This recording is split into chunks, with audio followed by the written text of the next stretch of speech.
The wind's howl seemed almost alive, swirling around Sophie like a living force, tugging at her hair and clothes as if trying to pull her closer to the entrance of the maze. She stood frozen at the edge, watching the black, twisted vines sway in the wind like serpents. A heavy, foreboding silence fell over the garden, broken only by the soft rustle of the hedges. Each gust brought the scent of decaying roses, thick and sickly sweet, clinging to the damp earth beneath her feet. The sky above seemed to bruise darker by the minute, as though the storm gathering overhead was a reflection of the malevolent force lying in wait inside the maze. Sophie's fingers twitched at her sides. The sensation of being watched settled over her like a second skin, unseen eyes boring into her from every direction. Her breath came faster now, shallow and unsteady, as though the maze itself were breathing in rhythm with her. She forced her eyes to scan the paths once more, and for a brief second, she thought she saw something, a shadow that flitted just out of sight. It was tall, almost human-shaped, but it moved too quickly, too unnaturally. Her heart skipped a beat and her legs trembled, threatening to buckle beneath her. Behind her, the decaying walls of Thornwood Manor seemed to press closer, looming like a tombstone over the garden. The air around her thickened with an almost tangible weight, a dread that pressed against her chest and constricted her breathing. The windows of the manor remained dark, empty, reflecting none of the light from the fading sun, as if they had long since given up any pretense of life. Felt as though the entire estate was trapped in some long-forgotten twilight, an eternal dusk that would never give way to night or day. A flicker of movement caught her eye again. Twisting, writhing mass deeper inside the maze.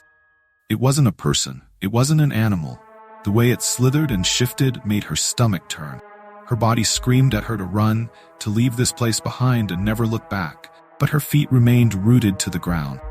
The wind shifted again, colder now, and in its wake came a sound that sent icy fingers up her spine. A soft whisper, barely audible, but unmistakably real. Sophie. Her name, carried on the wind. It was as though the maze itself were calling her, beckoning her to step inside. She stumbled back a step, her throat tightening with fear. She wanted to scream, to warn her friends. The words lodged in her throat like a stone. No one would believe her. They wouldn't understand. They would laugh it off as the ramblings of an overactive imagination.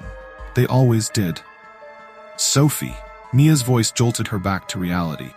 She turned sharply to see Mia standing at the entrance to the manor, waving her over. The excitement on Mia's face felt so out of place here, so wrong. Sophie glanced back at the maze, its paths winding into shadow.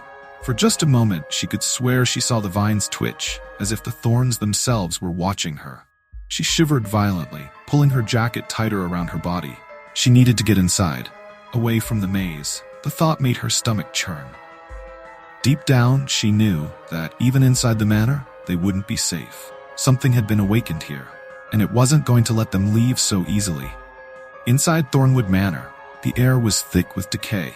The scent of mildew clung to the walls, and the oppressive weight of time seemed to press down on them from all sides.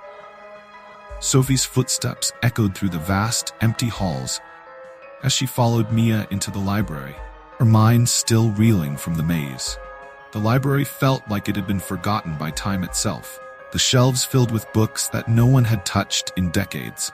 Dust covered every surface, and the air was stale, suffocating in its stillness. The single, grimy window allowed only the faintest hint of light to filter in, casting long shadows across the room. Sophie's gaze wandered across the shelves, the titles of the books barely legible through the layers of dust and grime. It was as though the room itself had given up, sinking into a slow death. She couldn't shake the feeling that something was watching them, hiding just out of sight, lurking in the dark corners of the room. Jake, ever the enthusiast, broke the silence with his excited chatter. He had been rifling through a pile of dusty relics, oblivious to the suffocating atmosphere. "Guys, check this out." He pulled an old, leather-bound journal from the stack, holding it up, a prized trophy. Sophie moved toward him, her steps slow and deliberate, as if she feared what she might find. Her eyes lingered on the journal in Jake's hands, a sense of unease crawling up her spine. The leather was cracked, worn from years of neglect, and strange symbols were etched into the cover. symbols that seemed to shift and shimmer in the dim light. "Where did you find that?" Sophie's voice sounded hollow, distant, as though she were speaking from underwater. Jake shrugged, brushing off the dust as he flipped the journal open. "It was just sitting here. But check this out. It's ancient. Look at the writing." Sophie peered over his shoulder, her eyes widening as she scanned the pages. The handwriting was jagged and uneven. Ink faded in some places and smeared in others. It was as if the person who had written the journal had been in a frantic rush, desperate to get the words out. "The threshold of death." Jake read aloud, his voice dropping as he realized the weight of the words. "Experiments, rituals, prolonging life." Sophie's pulse quickened. The words on the page seemed to pulse with a dark energy, as though they were more than just ink on paper.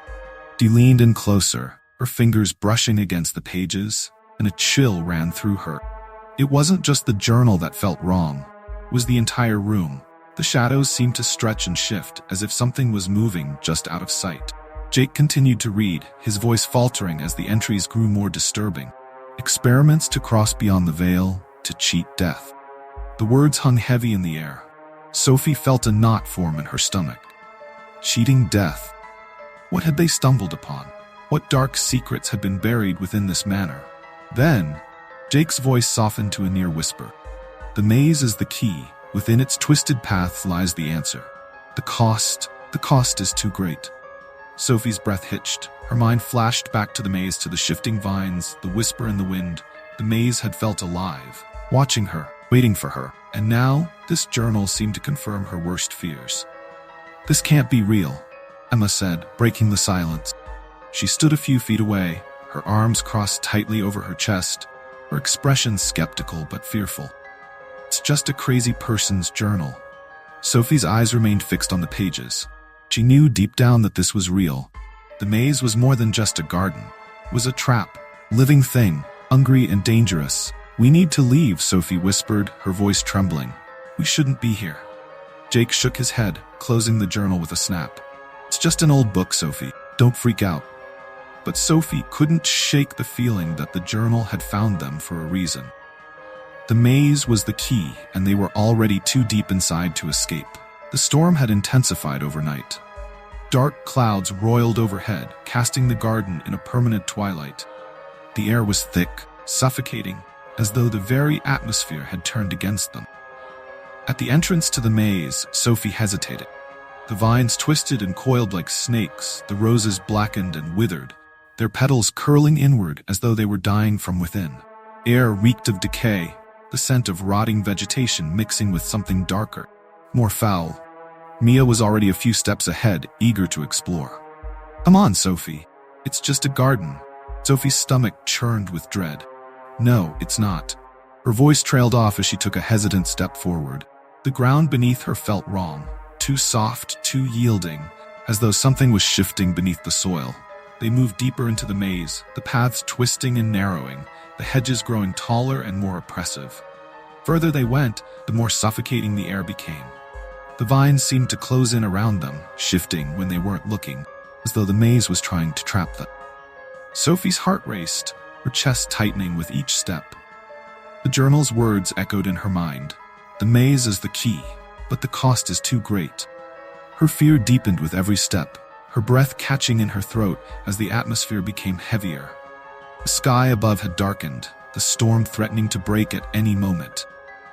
But the real storm was here, inside the maze. She couldn't stop looking over her shoulder, certain that something was following them. The air was too thick, too still, and the shadows too long. There were sounds, soft whispers, footsteps that didn't belong to any of them. Sophie? Her name carried on the wind, so faint she almost missed it. But she knew it was real. The voice was real. It was calling for her. She froze, turning sharply, her eyes scanning the twisted paths behind them. Her friends were too far ahead now, their voices barely whispers on the wind. "Sophie." The voice was louder now, closer. It slithered through the air like a snake, wrapping around her mind, pulling her deeper into the maze. "Come." She spun around, her pulse quickening as the vines seemed to shift, closing in. The voice called to her again, insistent, seductive. She wanted to run, to escape, but her feet felt glued to the ground. She could feel the maze closing in, its dark energy pressing against her, suffocating her. That night, Sophie's sleep was haunted by nightmares, vivid and suffocating. She was back in the maze, the walls closing in around her, the vines twisting and writhing like living things. The roses were no longer just blackened. They bled, thick streams of red running down the twisted branches like veins. In her dreams, the maze was alive, a living, breathing entity, hungry and relentless. The paths twisted and changed, closing off her escape at every turn, trapping her deeper inside. And always, there was the voice. Sophie. It echoed through the air, soft and lilting, but with a sinister undercurrent that sent chills through her. The voice belonged to the figure that stood just beyond her sight, cloaked in shadow, its eyes glowing a sickly red. It watched her, followed her, waiting for her to succumb. She woke with a gasp, body drenched in sweat, her heart racing in her chest. The fear clung to her like a second skin, thick and suffocating, as though she had never truly left the maze. Every creak of the manor's old bones, every shift of the wind against the window, sent her heart racing. The maze wasn't just a garden. It was alive, and it wanted her. The storm raged outside as the group gathered in the garden the next evening, the wind howling through the hedges. Sophie watched from a distance as Jake approached one of the larger rose bushes, pruning shears in his hand. Her heart pounded in her chest, her fear growing with each step he took. "Be careful," she called out, her voice trembling. Jake grinned, but it didn't reach his eyes. "It's just a plant, Sophie. Relax." But the air was different now. Heavier, more oppressive. Sophie's stomach twisted with dread as Jake positioned the shears around the thick stem of the rosebush. There was a soft snip, and for a moment everything was still. Then a thick, dark liquid began to ooze from the cut. It wasn't sap. It was blood. Thick, red, and unmistakably human. Sophie's heart stopped. The bush was bleeding. Mia let out a gasp, stumbling backward. "What the hell?" Jake dropped the shears, his face pale, his eyes wide with shock. Before anyone could move, the wind picked up, howling through the garden. The vines rattled against the stone walls of the estate, roses trembling as though they were alive, breathing. Sophie took a step back, her eyes fixed on the bleeding bush. The maze was watching, waiting, and it was hungry. The storm intensified, thunder cracking overhead as the wind whipped through the garden. The vines twisted and coiled, the roses quivering in the storm's fury. Sophie's breath came in ragged gasps, her chest tight with fear. The maze was alive, and it wanted them.